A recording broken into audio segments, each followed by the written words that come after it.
Yes, welcome to the No State Project live from the fortified compound in Mesa, Arizona. Glad to be with you here for this episode. Wow, episode 90. Yeah, 2 years goes fast. So I appreciate everyone tuning in. Well, when they start tuning in to the big show here today. If you want to join me, I have it in the description. And you can also, but it is 218-632-9399, 218-632-9399. The passcode is 2020 with the pound sign. I will obviously repeat that once people start logging on to the big broadcast today. I want to thank, since most people see the show anyway in the podcast, I do appreciate all the new subs, and it's obviously being reflected in the number of views the last few videos. So thanks again to Brian from High Impact Blog or Vlog. Hope to still have him on the show. We have not been able to secure a time when the both of us are available to be able to do that. But hopefully sometime real soon we'll be able to get Brian on the big show to discuss how to defend yourself effectively in court, because that's one of the things that we do here on the big show. We talk about anarchy, government abuse, and defend yourself effectively in court. And it's been kind of a slow week, which is kind of unusual. Not as many phone calls as usual here at the fortified compound. So let's see what we've got going on here. It's just more and more bad news. That's why I probably shouldn't even listen to the news. But another black man who was mistaken for a perp was shot and killed an Army vet. And of course they're trying to smear him. That's what they always do. They kill an innocent person and they got to smear him. Just like in Dallas, like I spoke on the last show. Wow, it seems like we haven't done a show in weeks. It's only been a week since we did. I've done the show. So I want to thank Christopher for his support of the show, and Nelson for his continued support of the big broadcast. I do appreciate that. If you'd like to be able to help support the show, which you can see it's needed, and it is appreciated, you go to markstevens.net and you can help support the show there.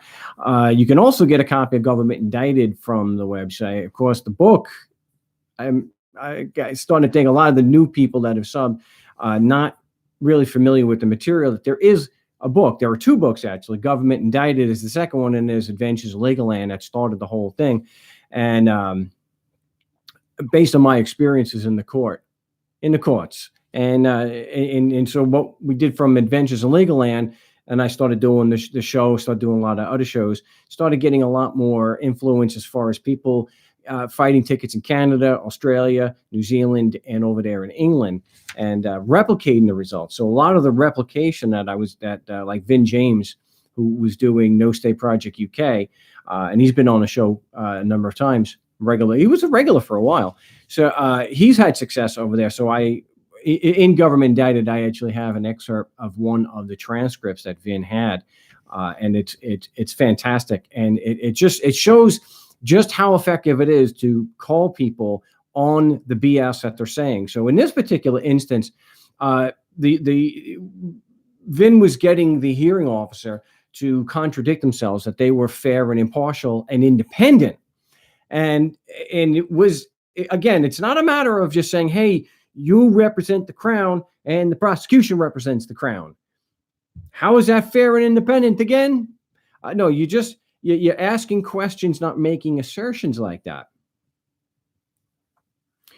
And so what he was able to do was walk the hearing officer through a number of questions, and it really was the leading question that really nailed it was, please explain how can you please explain how you can be independent of the Crown while representing the Crown, while you have admittedly an oath to the Crown? How can you be independent of the Crown?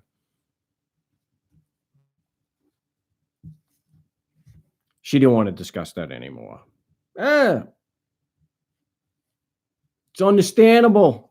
I mean, That's what the cowards do. Instead of admitting that they may be wrong, no, you just refuse to talk about it. I'm going to put the headphones on because we're starting to get lined up with calls. Make sure everything's okay here. We have area code 727. You're live on the No State Project. What's your name? Where you calling from? Chris. I'm actually calling from North Carolina. Chris from North Carolina. Yep. What's going on today?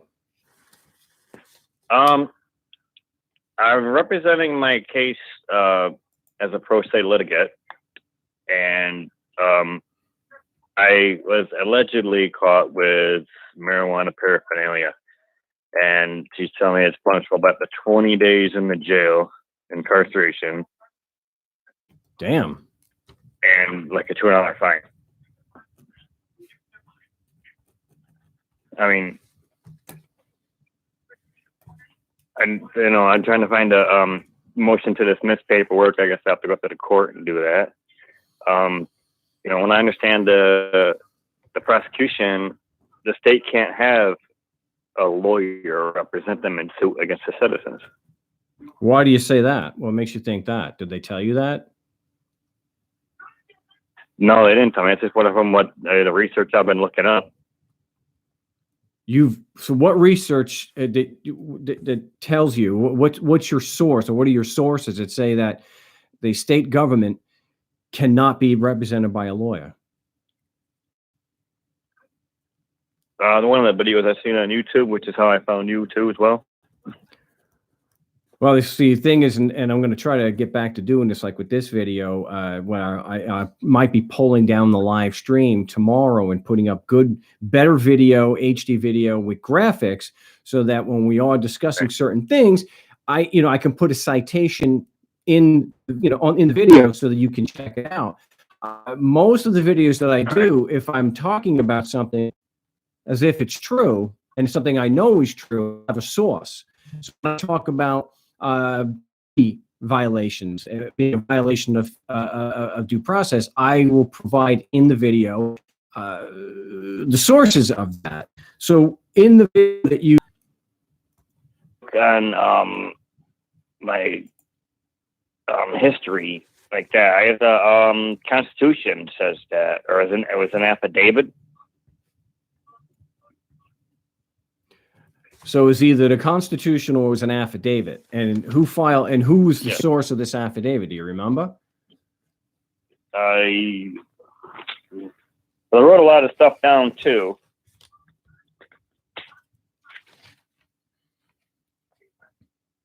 Well, I'm just gonna jump in here and say, one, it doesn't say anywhere in the Constitution that the state government cannot be represented by a lawyer. That's just absolutely not true. I mean, you've heard that the state every state government and the feds have what's called an attorney general, right?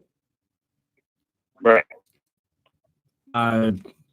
It's right there in the name. So if there was a law or it was in the Constitution that the state could not be represented by a lawyer, how would they get away with having an office known as the attorney general? As far as an affidavit is a statement of truth, statement of facts that you have personal knowledge of. Right. I don't know what the source of this affidavit is. It sounds like one of these internet things. You gotta take whatever I or someone else is saying. You got to be able to verify that it's true. And I go through great pains to verify, to give my sources and why I'm saying A is true, why that's true, and I have my sources. So always remember that when you're, because 20 days is not in the scheme of things, it's not the end of your life. I mean, it's certainly going to upset that you could lose your job and whatnot, but it's not like doing hard time. Your life still can be significantly changed here because of the you lose your job and whatnot. You could lose the housing and car. So you got to your research. You've actually before you agree to, I'm going to do this, you got to make absolutely sure that what you're saying is spot on, that the facts are right and the logic, and there's some, at least, and if it's about court, you've got to have some evidence to show that that the tactics have been successfully used before. So if I do have the motion to dismiss available, and there's citations in there to back up the legal argument. Why are we asking for evidence? Well, because prosecutors and lawyers and whatnot, and to be consistent with due process, may only argue if there's facts and law to support the argument.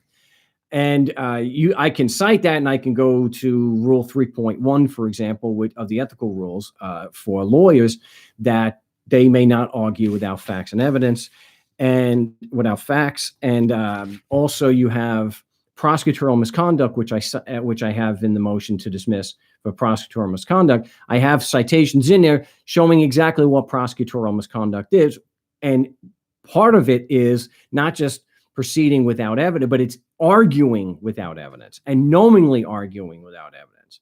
So you got to be very cautious with this stuff, and be very skeptical, even with my stuff. I do 4 hours of broadcasting most weeks, and if I'm saying something, anybody wants to call up and call me to the carpet, may do so, and I damn well better be able to verify what I'm saying. Right. So hopefully we got you pointed in the right direction, that you're going to be a bit more skeptical. And yeah, I mean, that wasn't the only thing. I mean, like with jurisdiction. Okay. Well. What about jurisdiction? Whether they have it or not. Or do you know how to go about challenging that effectively? I mean,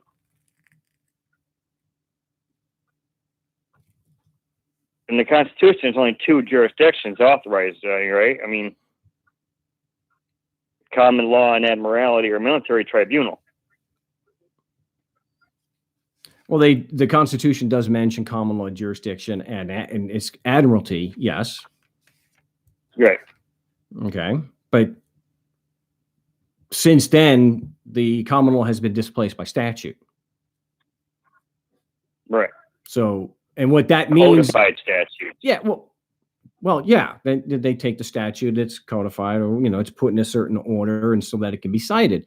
But what that means is that it didn't say that there was absolutely no common law period. What it said was that there were no common law crimes, that all crimes had to be defined by statute. So that's what it doesn't mean there's no more common law. So what according to your present understanding, what do you think would be an effective way to challenge a prosecutor or a police officer's assertion of jurisdiction over you in court? Well, that they're asserting that the court has jurisdiction over you.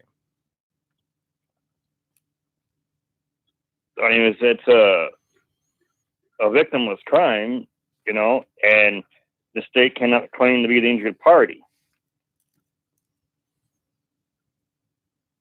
Well, they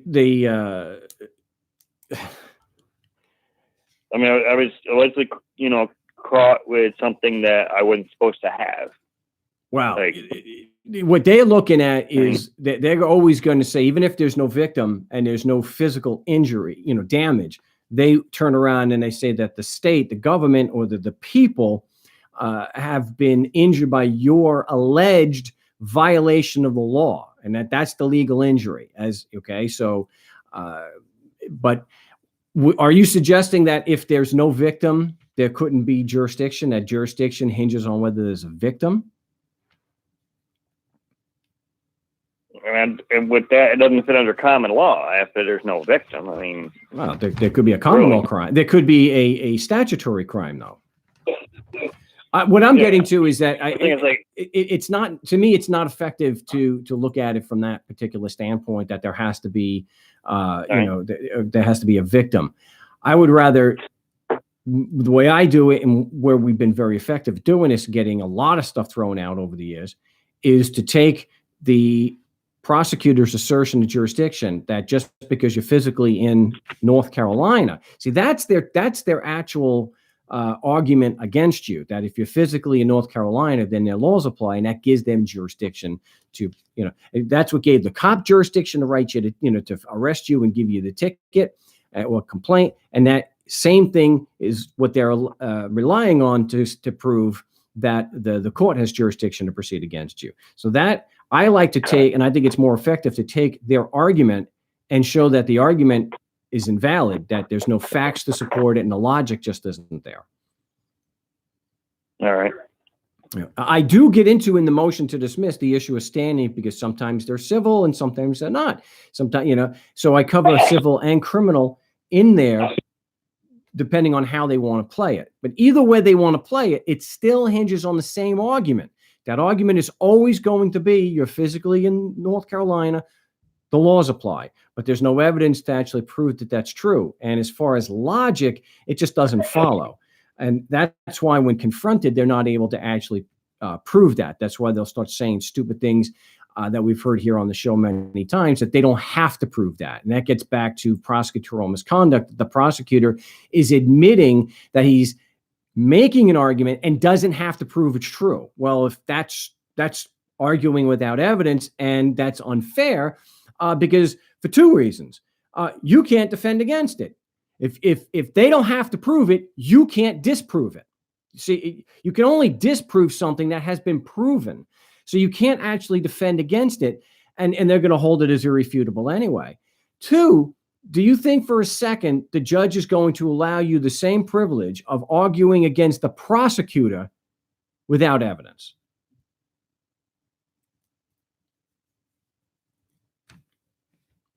Chris? No. Yeah. No. Right. So if you don't get to argue without evidence, it's not fair for the prosecutor to do it. So it's unfair, right? Right. Yeah. So I do get into in the motion to dismiss the alleged legal injury, which is, now injury is not the same thing in law as damage or harm. The injury is the violation of the legal right that causes the loss, harm, or injury, loss or harm or damage. So I do show in there that their claim that the law was violated doesn't have nearly sufficient factual support to go forward. Right. Because they're alleging the laws apply and you violated them. Well, isn't it logical? Is it possible to prove that you violated these laws if they don't first prove they apply?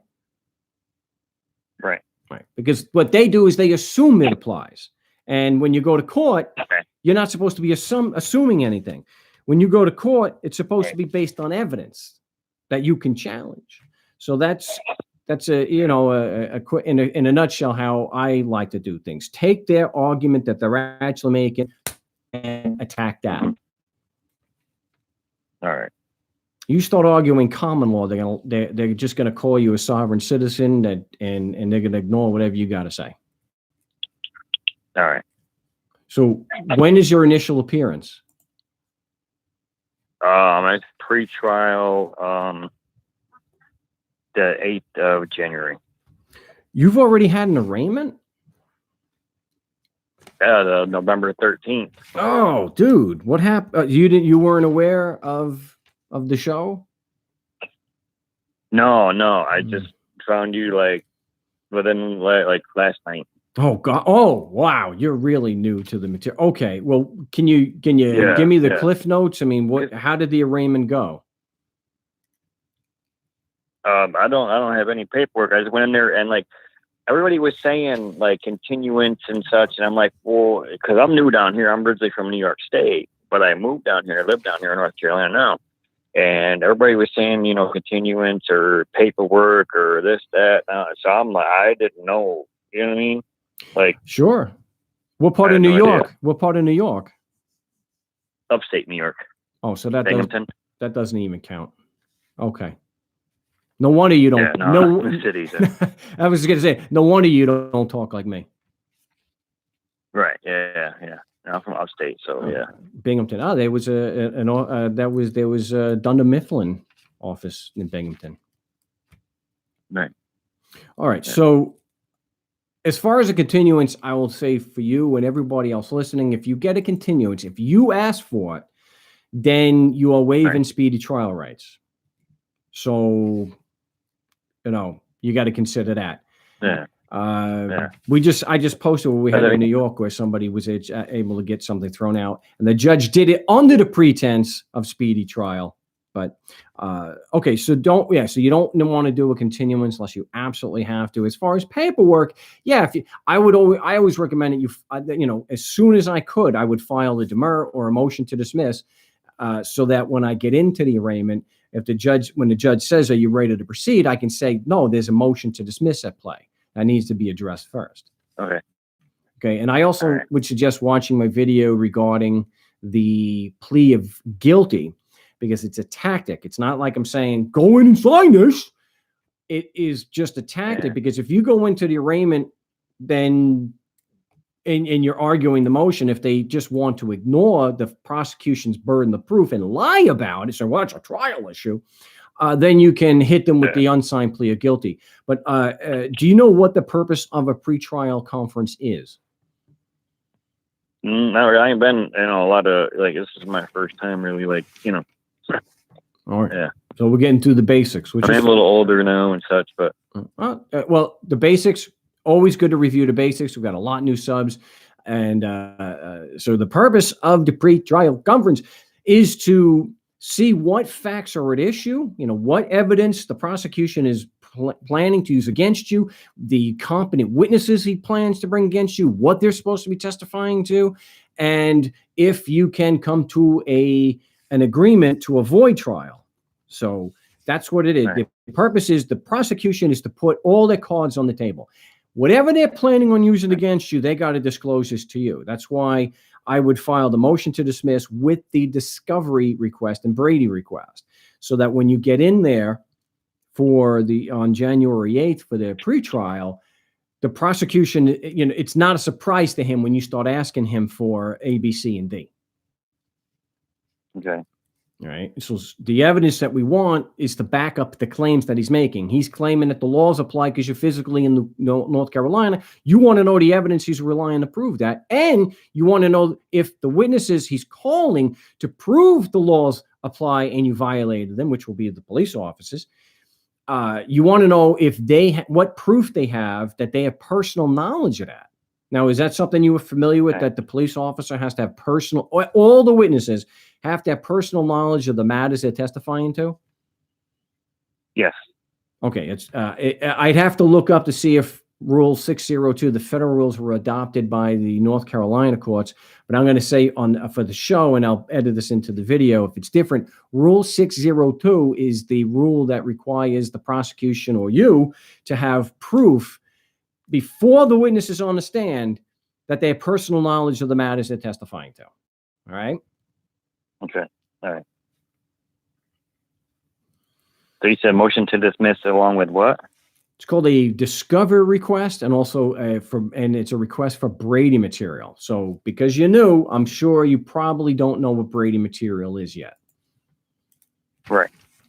Brady material is very, very, very important. It can make or break a case. In fact, if you look at Making a Murderer, thanks to Tom in the Big D, I did finish that eventually. It took a while, but I said, if you watch that, you'll see that the lawyer she's Kathleen Zellner, and she is credited with having the most overturned convictions, criminal. And so here she is trying to overturn. She's trying to overturn the conviction in the Avery case in Wisconsin. And so what she does, it's great to watch because she catalogs the Brady violations. These are very important. Now, Brady material is any information that's considered exculpatory. That exculpatory is that it shows that you're innocent or not guilty. So whatever information the prosecution has that shows that you're not guilty or that you're innocent, they have to disclose that to you, or it should be reversed. It's supposed to be material to guilt or innocence. So the other thing too is impeachment material.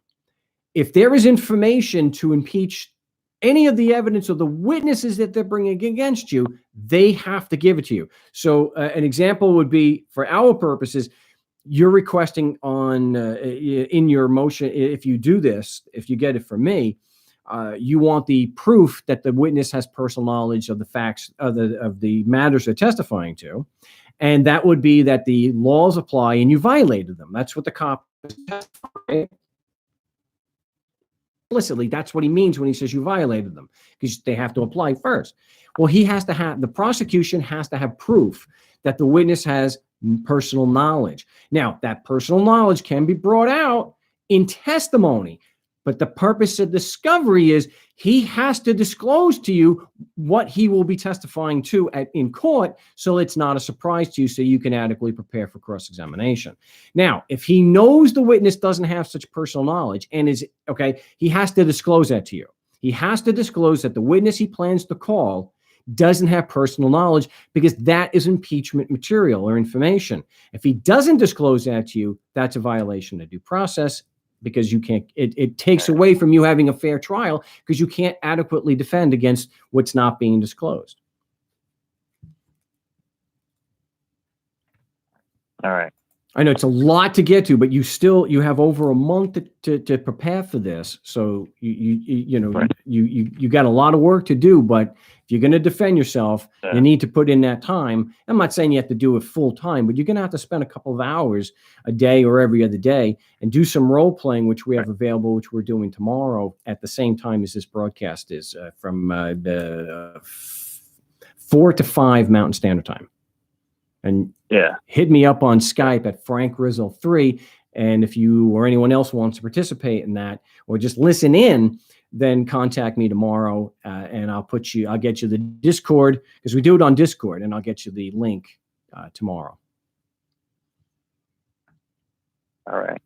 I know it's a big mess of information I just dumped on you. And I don't want to give you, any more right now. But listen, you can always hear the show. It'll be always available on my YouTube channel, and definitely call back as you're preparing and as the weeks go on, so that I can address other questions that you may have. All right. Yeah, I got to get this done, man, because I'm on a fixed income. My mother's 70, my sister's mentally handicapped, and I have 3 dogs. I mean, I really can't go to jail for 20 days. You know what I mean? Oh yeah, it could ruin your life. It could set you back, quite a bit. So, at the very least, what you can work towards is getting some leverage on that prosecutor. So that if you attack his case, sufficiently enough, he may be inclined to take jail off the table and extend you. That's what you do at a pretrial. He may extend you. 96, I think they call it down here. I've seen that. That's for pretty much rehab. It's like a conditional release, where if I complete rehabilitation and whatever and community service and such, then it'll go away. Yeah, and that might be something that you're willing to live with. So, but right now the prosecution holds all the key. He's got all the leverage on you. He can threaten you with jail and whatnot. So you keep hitting him. Well, what evidence do you have to prove this? Where is the proof of that? How do you plan to prove this?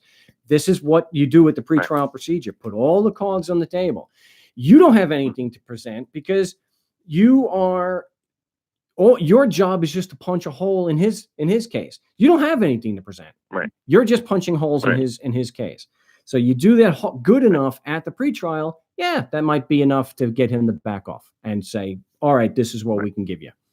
And you might want to, So it might be worth it to take it. The judge told me, oh, I'm sorry, go ahead. No, I just said it might be worth taking the deal if he sends you a good enough one. Oh. Right, yeah. Because when I left out of there on the 13th, before I walked out, the judge told me, be ready. Yeah, that was some pretty sound advice. I can't fault the judge. You can't fault the judge for saying that. You do. You're going against an experienced litigator. Now, I can prove that it's a criminal organization, but they are professional litigators, and you need to know how and when to object, and object often and effectively. And you need to work on the basics of punching holes in this guy's argument. And you do that by adhering to the Socratic method and asking leading questions only. But maybe I'll cover that with the next few callers, but we'll definitely cover that on the Saturday show, and you can call in again, and we can address your questions. Okay. All right. Appreciate the call. Chris in North Carolina. All right. Thank you. Wow. I'm glad that Chris called and we're able to cover a lot of these basics, because it is so important, and it is work. You do need to be prepared. You can never undertrain. That is it doesn't matter what it is, whether it's boxing, MMA, you do not undertrain. You overtrain. You have to anticipate that you're going against the best litigator the world has ever seen. That's how you have to prepare. You have to prepare that you're going in against Jerry Spence. And yes, someone even like Vincent Bugliosi. You have to know the facts. You have to know the situation. You have to know the argument inside and out. You have to be able to speak well. You have to make your objection right. These people, you cannot underestimate them. Prosecutors may not be Harvard law grads and be the best litigators, but they're professional litigators. And it would be really silly. It would be so short-sighted of you to take advantage, to just think, well, he's not a Harvard law grad. I have a fun goal with this guy. I can wipe the floor with. No, these guys are slick, and the judge has their back. So keep that in mind. Do not underestimate how effective those litigators are, because it'll be to your detriment. So we're going to go back. He's been on the show before. Mike, also in North Carolina. Mike, welcome back to the show. Mike. Hey, Mark? Yeah, you're on the show again, Mike. What's up? No, actually, California here. California? Oh, man. I'm sorry, Mike. Different Mike. I'll correct that. Hey, so what do you have for us today? Well, I have a question for you, or actually a few, actually. Is there a difference between property and or possessions? Well, they consider there's a difference between personal property and real property being land that's not obviously movable. Personal property being, things that are in the house or on the property, such as a lawnmower or, a car, so. Okay, well, next question here was, is there like a cutoff number as to where they say, okay, if you spend $30,000 on this thing, which is a home that I live in, and I pay cash for it, and I do not own the property, is the home itself my property, or the land doesn't belong to me?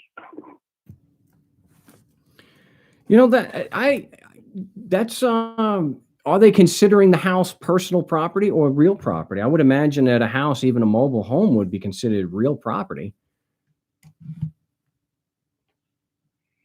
Okay, I'm just trying to clarify some things here. So, how is it that, let's say I go to the store and I buy items, okay, and I'm taxed on those items.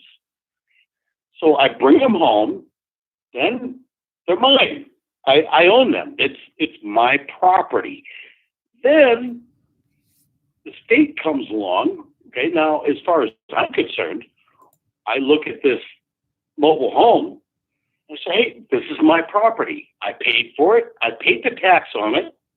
It's done. and they want to continue to make me pay more for it.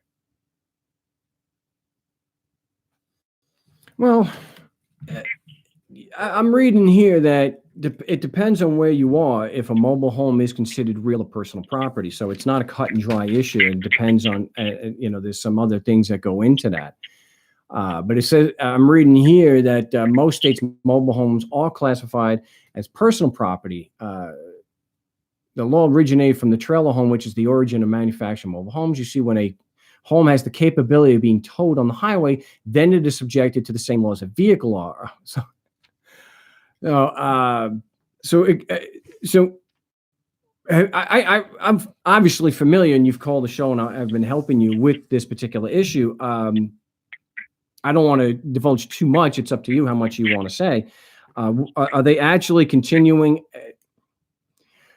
What are they? Have they gotten a little more aggressive with you? Not at this point, other than sending me a bill. Okay, and are they taxing the mobile home as real property or personal property? At this point, I apologize. I'm not able to answer that question.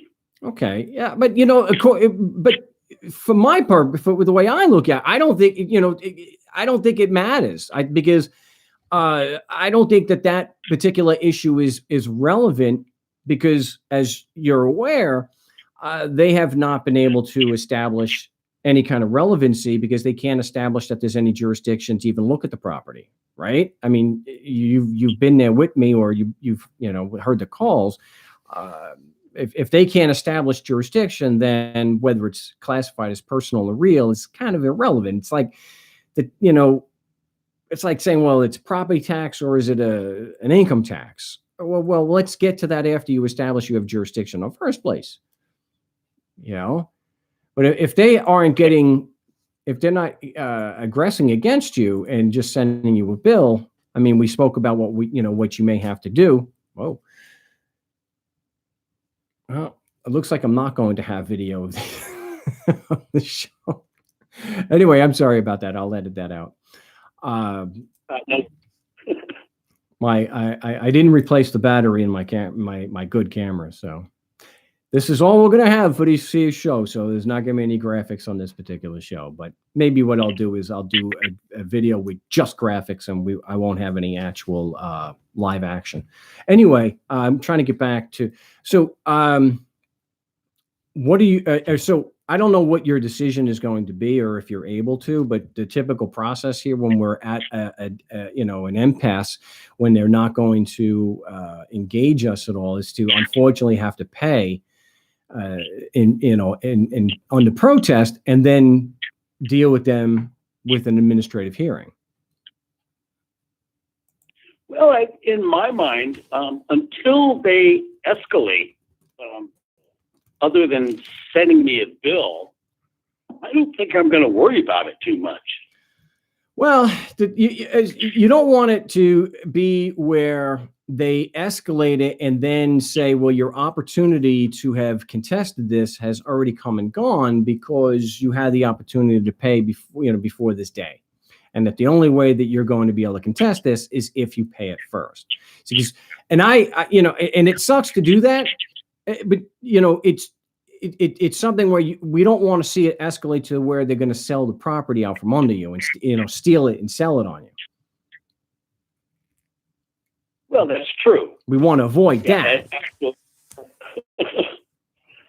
Although in this situation here, it may be very difficult for them to do that, because I do not own the land, and this is private property. Mm-hmm.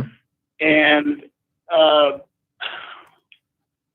boy, there was another point I was going to make, and I just lost my train of thought. Sorry about that. Well, why is it difficult if they wanted to do that? Because unless you physically moved the mobile home off the property to where they couldn't find it, they'll have no problem having a warrant and going and towing it off that property themselves, so that they can then sell it.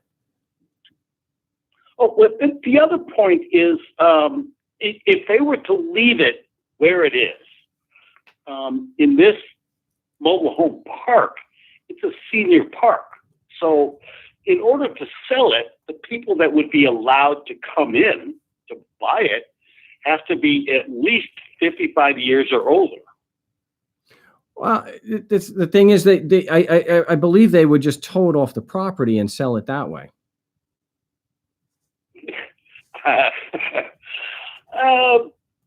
Well, when I was looking into buying a place like this and, possibly having it moved here, that was 10 grand.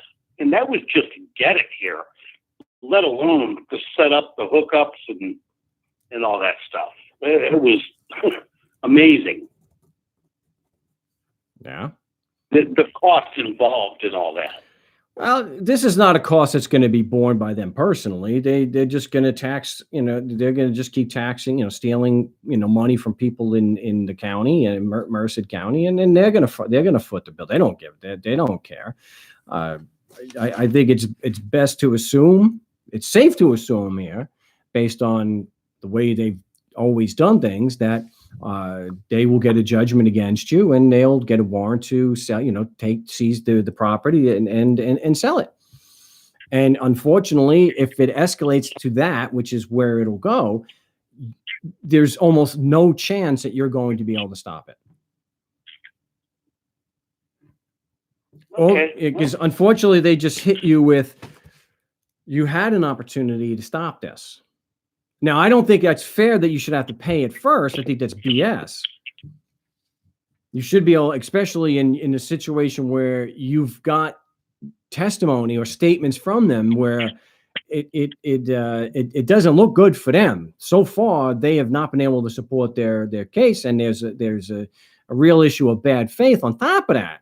So I think, given that, you shouldn't have to pay it first. But there's nothing we can do right now to be able to stop that. I don't want to see where they go and seize the property and sell it out from under you. And then if you try to stop it, they'll turn, like I said, well, you had remedy. You should have. You cannot stop a sales tax, a tax sale. The Anti-Injunctive Tax Act doesn't allow you to do that. And that's why they set up these administrative appeals. And yes, Mike, okay. There is an exception to the Anti-Injunctive Tax Act. I get it, but we've never been able to get them to even acknowledge it in California. So that's why, even though there's a remedy on paper, I can't say that there's a remedy in the courts. Okay, okay. I'm going to go on to the next thing that is much unrelated, but and I know that you're very familiar with California, is the California redemption value, the CRV. You have, when you buy a product that is in a can or a bottle or something, you have to pay an extra nickel to get it.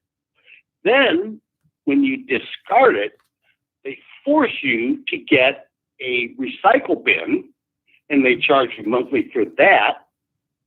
And then on top of that, once they take that container away, or the items that are in there, they sell it to somebody and make even more money. But to me, that's like a triple tax. So I'll leave it at that, Mark. I've had people in San Bernardino swear, and I have not verified this myself, and I'm very skeptical, even though family has told me this, that all the trash except for the green, so the recycle, they're saying, goes into the same trucks, and I'm like, I don't. They have recycling plants. You can go online and you can see pictures of them. I don't think that's what they're doing. So that's not, I've been to San Bernardino. I got pictures where I can show you where I feel like I work for Stater Brothers out there, because, I pick up so much trash but I can't. It's a personal thing of mine. I cannot walk by. So I pull up, Mike, and Sustainer Brothers over there on 40th and Waterman, and it's a terrible place. And there's a bag of garbage, like a Walmart bag, one of those smaller, and it's filled with trash, and I had to. Thank goodness that they had the wipes in there. You can wash your hands off from that filth. So I don't really see that that's an issue of where they charge you a nickel, whatnot, at the store, so that you can bring it back. That I think there are much bigger fish to fry, and there's so many bigger problems out there in California than something like that. I've never heard that they actually make a profit though from doing that. Maybe it helps defray some of the cost because it's not cheap, but I guess right. There is much bigger fish to fry, but that's just a little pet peeve of mine. That's all. I like the idea. I don't want to be forced to pay for it. I don't think anybody should, but I like I like the idea. Behind recycling and not causing nearly as much of a problem with pollution. That's why I'm not going to talk about it. But it's amazing how someone like Captain Bonespur, his own administration comes out about climate change and pollution. And I don't believe it. I don't believe it. Anything that goes against his narrative that it is a Chinese conspiracy, I don't believe it. But here I double dipping in places like probably still in San Bernardino is a much bigger problem. But I think if they're here, at least as far as the actual services, that I don't think that's such a big deal. I do have some more calls I'm going to try to get to, though. Okay, Mark, very good. Thank you very much. I do appreciate it. Hey, one quick little plug. Just a video that I saw, several actually. I forget the web address. It's on YouTube, but no dumping in the D. This guy goes around, where people have just dumped their trash, opens up the bags, looks through them, finds an address, and turns them to sender. Not, you know what? You need to. What was the name of that? I think you'll find it if you just type in no dumping. No dumping in the D, Detroit. Yeah, just no dumping in the D. Oh, I like that's yeah. I will definitely look that up because that is certainly an issue with me. I can't stand garbage and seeing that. So hey, I appreciate the call, Mike, and keep in touch with me. Let me and let me know on an email what you're able to do as far as resolving this. Yeah, will do, Mark. Thank you very much. I do appreciate all your help. Oh, no problem, Mike in Northern California, not North Carolina. How we're going to get to the East Coast, back to the East Coast. Bill in West Virginia. Welcome back to the show, Bill. Hey, how you doing, Mark? I'm doing all right. How you doing today? Oh, not too bad. I just wanted to haven't spoke to you in a while, so I just wanted to call and let you know I went to court again with traffic tickets. Okay. And it was pretty interesting this time around. Now, I've gotten preliminary hearings where I've had the cops testify. They have no education on the law. They don't understand what the Constitution is, and basic things that goes towards their authority. And they've dismissed cases. Now this time around, I got stopped in Howard County, Maryland. And what happened was the officer took me out of the car. Said, "Hey, your license is suspended, revoked. So you're under arrest." Put me in the car. While I'm in the car, they're searching my vehicle, and didn't find anything. So they let me go and just a ticket. So, but while I'm in the car, though, on the computer screen, I can see it comes back. My license is valid, even though I did a self-revocation in 2016. Basically, I gave the license back. And, it came across valid, but they still charged me with 5 charges of suspended, revoked, without a license, operating on a highway without authorization, and, you know, facing basically 6 months to a year on a couple of those charges. Now, Sure. I fought them from February until just 26th, which was just yesterday, I believe, or the day before. Actually, It was Monday. yesterday. And, you know, went through a lot with them. I missed the court date. They came and arrested me in my house in another state, in West Virginia, Jeez. and held me for 10 days without bond or seeing a judge Damn. on a traffic ticket in my state. And you know, that was when the authority were on request of the sheriff in Howard County. Now, I went to court though, and this is what they told me. They weren't going to hear anything. All the paperwork I put in goes towards their authority. Didn't care. I wasn't even in the courtroom to testify yesterday, and never showed up once in the district court hearing. This was in the circuit court, and never once showed back up, and could never get them on the stand to testify to anything. They So didn't what even happened have. They was, didn't have the cop yesterday- test. Wait, the cop didn't testify against you, even on a direct examination by the prosecutor. Nothing. Okay, so where does this sit? I mean, obviously, I mean, you're not Right going to tell me now, that they found you what guilty. happened is, right. What they offered me yesterday was a plea deal. So this is what they said, because they weren't going to honor anything. Kept telling me shut up in the courtroom. Kept having the sheriffs hold on to me and try to hold me to keep me restrained while I'm speaking. You know, if I spoke any further, I'm in direct contempt of court to be arrested. You know, they've laid hands on me in the courtrooms, you know, taking my phone so that I couldn't have access to it, to show them the evidence that I have on my phone from the stop. And, you know, just anything. It was just, ever since I've beat them in court in my state, they've put something in the record or on file to where I'm a combatant against the state. And they're really harassing me.